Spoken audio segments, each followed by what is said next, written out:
Success is built in the dark, in the hours when nobody's watching, doing work that wouldn't make a good photograph or an inspiring quote on social media. I'm talking about the kind of work that makes your back ache, that tests your patience, that makes you question whether you're even making progress at all. But here's what I've learned after all these years. That's exactly where the magic happens. Not in the spotlight, not when the cameras are rolling, but in those quiet, unglamorous moments when you're grinding it out and wondering if anyone will ever notice. Let me tell you about a time in my life when I was working 3 jobs. I had my day job, I had my evening commitment, and then I'd come home and work on my personal development until midnight or 1 in the morning. My alarm would go off at 5:30 and I'd do it all over again. Now, was that pretty? Absolutely not. Did my friends think I was crazy? You better believe it. But here's the thing. I wasn't building a highlight reel for other people to admire. I was building a foundation that nobody could see yet. I was stacking invisible bricks, one on top of the other, and most days it felt like nothing was happening. The breakthrough wasn't happening. The recognition wasn't coming. The bank account wasn't growing fast enough. But the work was getting done. See, we live in a world that shows us the finished product and hides the factory. We see the author on the book tour, but we don't see the 2 years of rejected manuscripts and 3 in the morning writing sessions. We see the entrepreneur giving the keynote speech, but we don't see the 7 failed businesses that came before. We see the athlete holding the trophy, but we don't see the 1,000 early mornings in the gym when their body was screaming to stay in bed. Society has sold us this idea that success should look a certain way, that it should feel inspiring every single day, that if you're doing it right, you'll be motivated and energized and passionate all the time. And that's a lie. That's a dangerous, destructive lie that keeps more people from their dreams than any external obstacle ever could. The truth is, most of the work that changes your life is boring. It's repetitive. It's the same thing over and over until you want to scream. When I was learning to speak in public, I practiced the same speech hundreds of times. Not in front of audiences at first, just in my living room, in my car, anywhere I could rehearse. Was that exciting? No. Did I feel like a champion doing it? Not even close. I felt ridiculous, but you know what? Each repetition was making me better in ways I couldn't measure yet.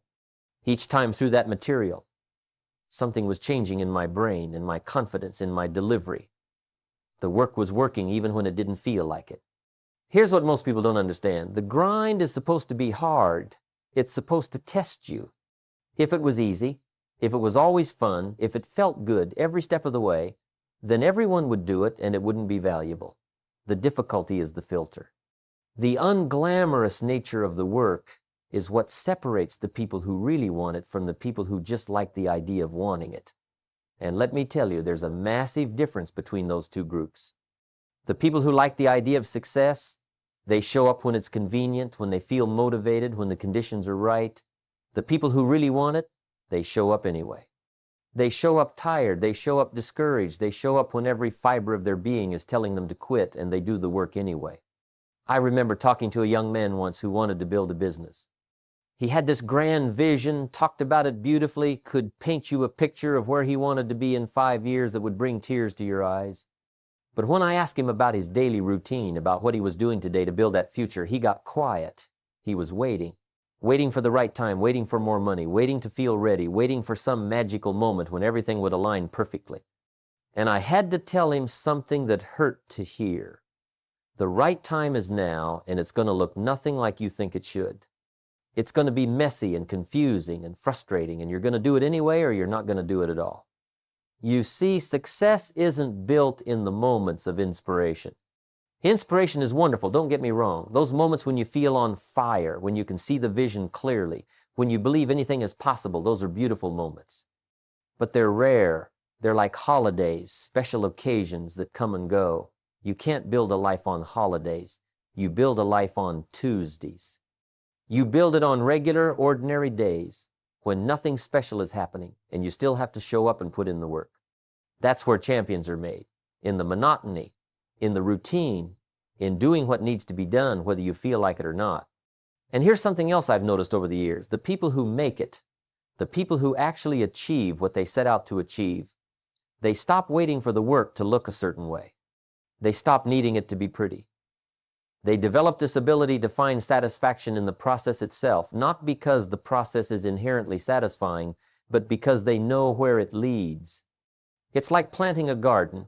When you're out there in the dirt, pulling weeds, watering, dealing with pests, your hands dirty and your back sore, that's not the glamorous part. But you do it because you know what's coming. You do it because you can see in your mind what that garden will look like in a few months, what it will provide, how it will feed you and your family. The same principle applies to everything worth having in life. When I was building my library, reading book after book on philosophy, on business, on success principles, there were nights when I'd rather been watching television. There were nights when my eyes were heavy and the words on the page weren't sinking in the way I wanted them to. But I kept reading because I understood something crucial. I was building an internal library, a resource I could draw from for the rest of my life. Every page was an investment.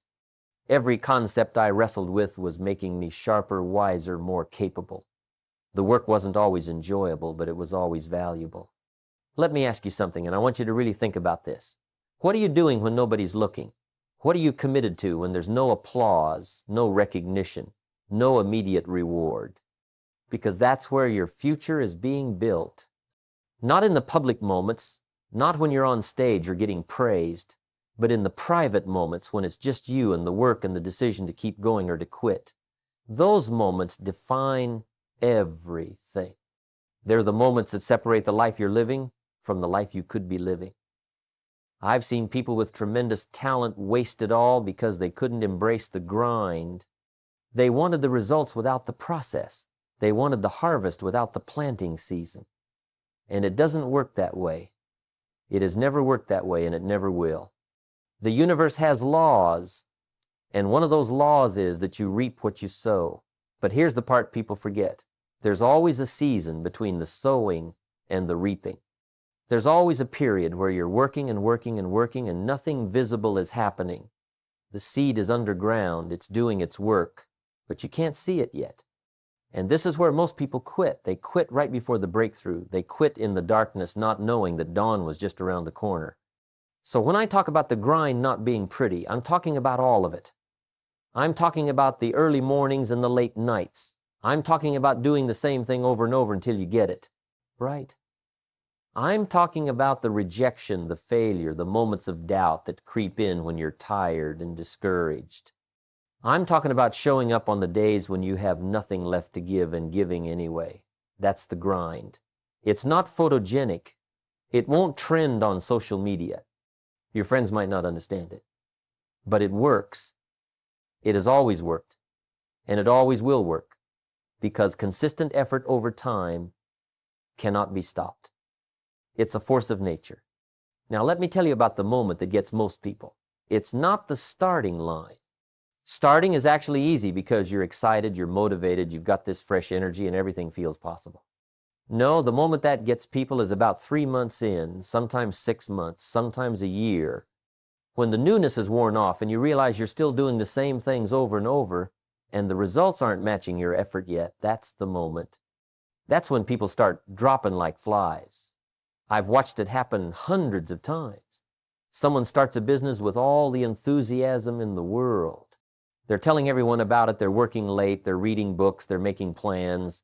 Then month 4 rolls around and suddenly they're quiet. You ask them about the business and they change the subject. By month 6, they've moved on to something else, something new that's captured their attention, something that feels exciting again. And here's what they don't realize. They quit right in the middle of the transformation. They quit right when the real work was starting to compound. See, there's this phase that nobody warns you about.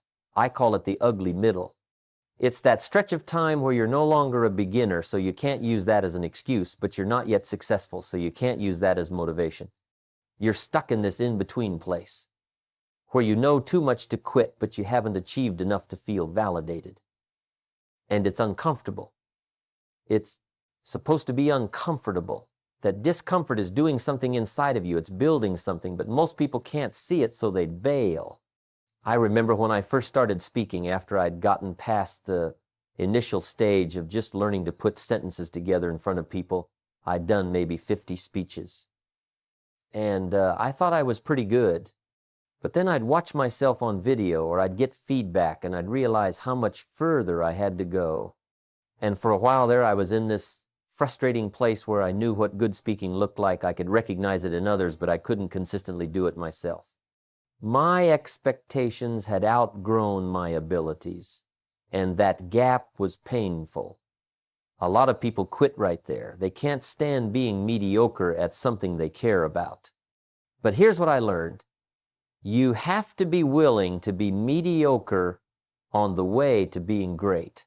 There's no shortcut around that phase.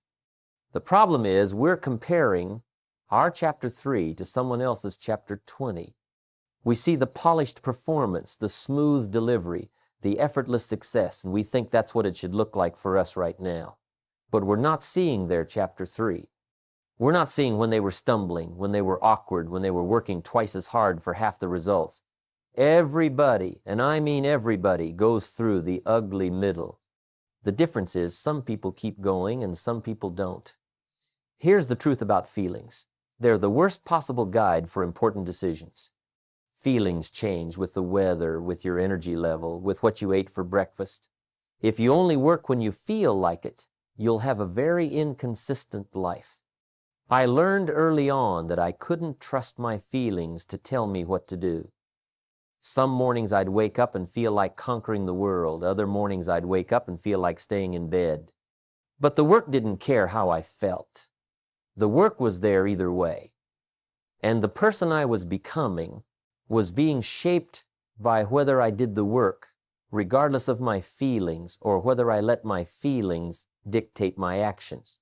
Let me tell you what happens when you make feelings your master. You become weak. Not physically weak, but weak in character, weak in discipline, weak in your ability to follow through. Because feelings are temporary. Motivation comes and goes like waves on a beach. Some days the waves are high and powerful, some days they're barely ripples. But the beach is always there, the work is always there. And if you're only showing up on the high wave days, you're going to have a very disappointing life. I've met people who are incredibly talented, naturally gifted in ways that most of us aren't. And I've watched some of those people accomplish nothing of significance because they never learned to work when they didn't feel like it. They never developed that muscle, that ability to override their immediate desires for their long-term goals. And then I've met people with average talent, nothing special, nothing that would make you think they'd stand out. But they had something more valuable than talent. They had the ability to be consistent. They had the ability to show up day after day, whether they felt like it or not, and do what needed to be done. Consistency beats talent every single time in the long run. Talent might give you a head start, but consistency is what carries you across the finish line. And here's something interesting I've noticed. The people who rely on talent, they often quit faster when things get hard because they're not used to struggling. Things have come easy for them, so when they hit that first real obstacle, that first moment where talent isn't enough, they don't have the tools to push through. But the people who never had natural talent, who had to work for every inch of progress, they've built those tools. They've built resilience. They've built the ability to grind it out when it gets ugly. There's a season for everything. You plant in the spring, you tend the crops through the summer, you harvest in the fall, and you rest in the winter. But you can't harvest in the spring. You can't plant in the fall and expect crops. There's an order to things, a sequence that can't be rushed or skipped. And right now, wherever you are in your life, you're in a season. Maybe you're in planting season. Maybe you're in the long summer of tending and waiting. Maybe you're getting close to harvest. But whatever season you're in, you have to do the work of that season. You can't skip to the next one. You can't demand results in planting season. Most people quit because they're trying to harvest when they should be planting. They're looking for the payoff after 2 weeks of effort. They're expecting transformation after 1 month of showing up. And when they don't get it, when the results don't match their timeline, they get discouraged and they quit. But the timeline isn't up to you. The seasons have their own rhythm. Your job is to do the work of the current season and trust the process. I spent years planting seeds that didn't seem to be growing. Years of reading and studying and practicing and getting better in ways that nobody could see yet. And there were plenty of moments when I wondered if it was worth it. Plenty of moments when I looked around at other people who seemed to be getting results faster and I felt frustrated. But I kept planting. I kept doing the work. And eventually the harvest came. Not on my timeline, but on the right timeline.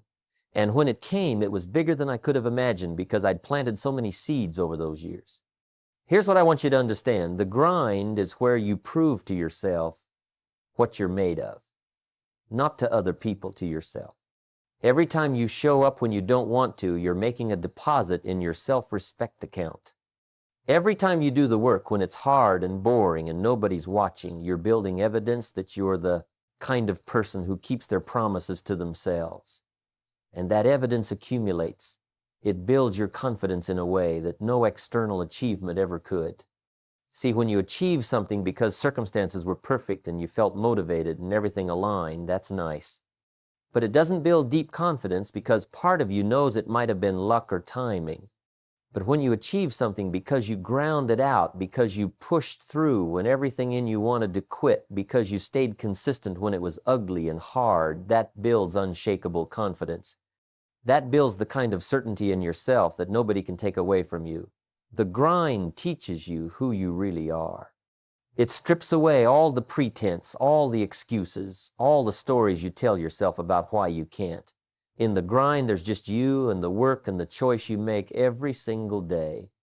And that choice is revealing something about your character. It's showing you whether you're the kind of person who follows through or the kind who gives up when things get difficult. And the beautiful thing is, if you don't like what the grind is revealing about you, you can change it right now, today. You can decide to be different. Let me get practical with you for a moment. What does the grind actually look like in real life? Because I think a lot of people have this abstract idea of hard work, but they don't know what it means on a Tuesday morning when the alarm goes off. So let me paint you a real picture. The grind looks like making 50 phone calls when you only want to make 5. It looks like practicing your presentation one more time, even though you've already done it 20 times and you're sick of hearing your own voice. It looks like getting up at 5 in the morning to work on your business before your day job starts, even though you didn't get to bed until midnight. It looks like reading when you're tired, exercising when you're sore, being disciplined with your money when you'd rather spend it, having the difficult conversation when you'd rather avoid it. It's not dramatic. It's not the stuff of movies. Most days, the grind looks like the most ordinary thing in the world. And that's exactly why it works, because it's sustainable. You can't live in dramatic moments every day. You can't sustain peak intensity forever, but you can sustain showing up and doing the basics consistently. That's the secret. The basics done consistently over time create extraordinary results. When I was working on my communication skills, the grind looked like this. Every single day, I would read for at least an hour. Not fun reading, not escape reading, but material that challenged me, that made me think, that expanded my understanding. Then I would practice writing for 30 minutes, trying to articulate ideas clearly. Then I would practice speaking, either recording myself or rehearsing in front of a mirror. Every single day. Rain or shine, tired or energetic, motivated or discouraged, the routine didn't change based on my mood. And here's what most people miss. I didn't see improvement every day. Some days I felt like I was getting worse. Some days the words wouldn't come. Some days I'd listen to my recordings and cringe at how awkward I sounded. But I kept the routine because I understood something fundamental. I was making deposits. Every day of practice was a deposit in an account that would pay dividends later. I couldn't see the account balance growing day by day, but I trusted it was growing. That's what the grind requires. Faith in the process. Not blind faith, but informed faith based on understanding how skill development works, how habits compound, how small actions accumulate into big results. You have to believe that the work you're doing today matters, even when you can't see the evidence yet. You have to trust that showing up consistently is changing you in ways that aren't visible on the surface. Let me tell you about measuring progress, because this is where a lot of people get stuck. They're looking for big dramatic changes. They want to see massive improvement week to week. And when they don't see it, they think they're not making progress. But that's not how growth works. Growth is mostly invisible until suddenly it's not. You're changing every day in tiny ways, and then one day you look back and realize you're not the same person you were 6 months ago. I learned to measure progress differently. Instead of asking, am I where I want to be yet, I started asking, did I do what I said I would do today? That's a question you can answer every single day. And if the answer is yes, you're making progress, period. It doesn't matter if you can see the results yet. It doesn't matter if other people notice. You kept your word to yourself, and that's progress. The grind is about mastering the fundamentals, not the advanced techniques, not the shortcuts, not the hacks, the fundamentals. In any field, there are basic skills that everything else builds on, and most people want to skip past those basics because they're boring. They want to get to the exciting stuff, the advanced strategies, the insider secrets. But here's the truth. The masters never stop working on the fundamentals. They understand that excellence is built on a foundation of basics executed at a high level. I watch people try to build businesses without mastering basic communication. I see them trying to get rich without understanding basic financial principles. I see them trying to get healthy without learning basic nutrition and exercise habits, and it doesn't work. You can't build a skyscraper on a weak foundation. You have to go back to the basics, even when it feels beneath you, even when you think you're past that stage. The basics are called basics because they're the base of everything else. Here's something else about the grind. There are no shortcuts that don't cost you something important. Every shortcut I've ever seen, every hack or trick or easy way around the hard work, it costs you. Maybe it costs you depth of knowledge. Maybe it costs you respect from people who matter. Maybe it costs you the character development that comes from doing things the hard way. But it always costs you something. The long way is the short way. That sounds backwards, but it's true. When you do things right, when you build properly, when you don't skip steps, you're creating something solid that lasts. When you take shortcuts, you end up having to go back and fix things later, and that takes more time in the long run. I've seen it happen over and over. The person who tries to get rich quick ends up broke. The person who tries to build a business on hype instead of value ends up failing. The person who wants the body without the workouts ends up right back where they started. The grind builds character in ways that success never could. When things are going well, when results are coming easy, you don't grow much. You enjoy it, sure, but you don't grow. Growth happens in the struggle. It happens when you're pushing against resistance, when you're doing something that's hard for you, when you're uncomfortable and you stay there anyway. That's where you become more than you were. Here's what nobody tells you about the grind. It changes who you are in ways you never expected. Most people think they're grinding to get something, to achieve a goal, to reach a destination. And sure, that's part of it. But the real transformation isn't in what you get. It's in who you become along the way. The grind doesn't just change your circumstances, it changes your identity. I wasn't always the person I am today. There was a time when I couldn't finish what I started. There was a time when I made promises to myself and broke them regularly. There was a time when I let my feelings run my life and wondered why nothing ever worked out. But somewhere in the process of grinding it out day after day, showing up when I didn't want to, doing the work when it wasn't convenient, something shifted inside me.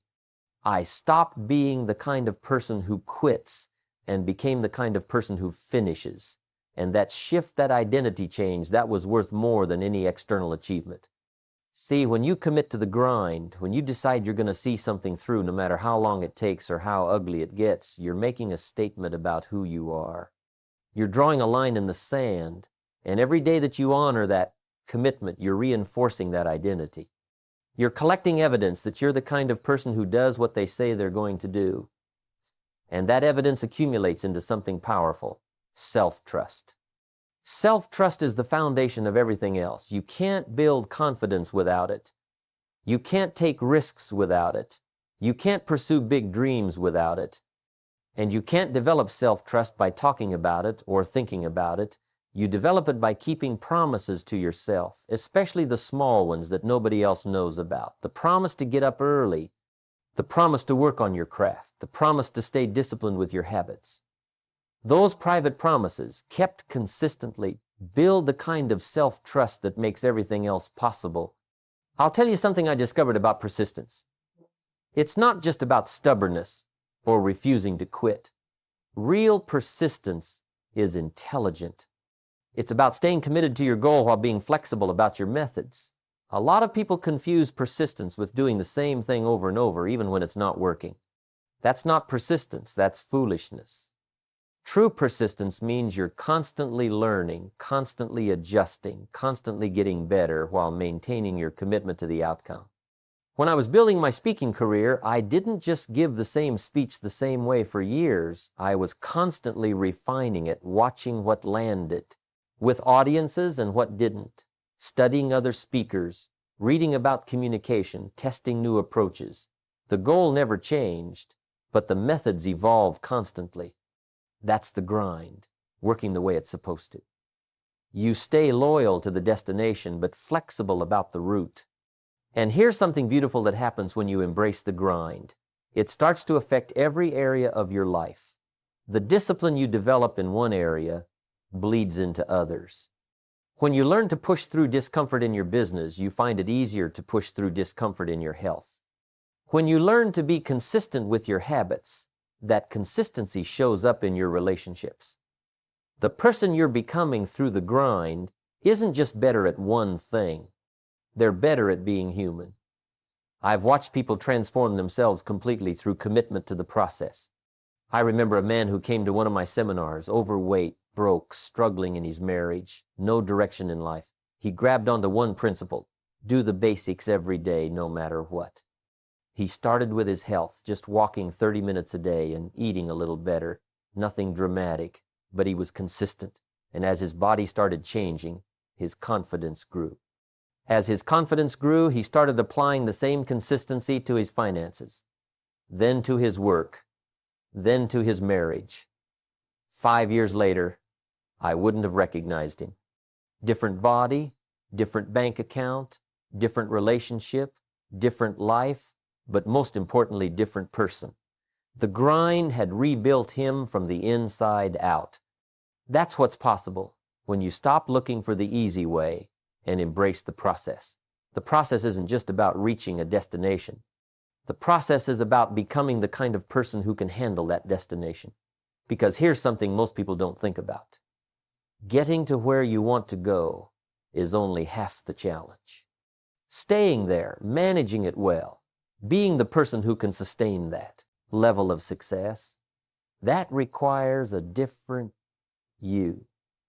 And the grind is what creates that different you. Every hard day, every moment you wanted to quit and didn't, every time you chose the disciplined path over the easy path, you were upgrading your internal operating system. You were installing new software that would serve you for the rest of your life. The habits you build in the grind, the character you develop, the resilience you forge, those things stay with you. Nobody can take them away. Economic conditions can change, opportunities can come and go, but who you've become through the process is yours forever. So when it gets hard, and it will get hard, remember this: the difficulty is doing something for you. It's not happening to you, it's happening for you. It's revealing your weaknesses so you can strengthen them. It's showing you what you need to learn. It's building your capacity to handle more. The grind is uncomfortable because growth is uncomfortable. You can't expand into a bigger version of yourself while staying comfortable in your current version. I want you to think about something. 5 years from now, you're going to be somewhere. That's guaranteed. Time is going to pass whether you use it well or not. The only question is, who will you be when you get there? Will you be the same person, just older, still talking about what you're going to do someday? Or will you be someone different, someone stronger, someone who's done the work even when it wasn't pretty, someone who's built something real through consistency and commitment? The grind works. It has always worked. It will always work. Not because it's easy or fun or inspiring every day, but because consistent effort over time is a fundamental law of success. You can't cheat it, you can't skip it, you can't hack your way around it, but you can embrace it. You can decide right now that you're going to be the person who does the work regardless of how it looks, regardless of how it feels, regardless of how long it takes. That decision, that commitment, that's where your new life starts. Not someday when conditions are perfect. Right now, in the mess, in the middle of the grind, that's where champions are born.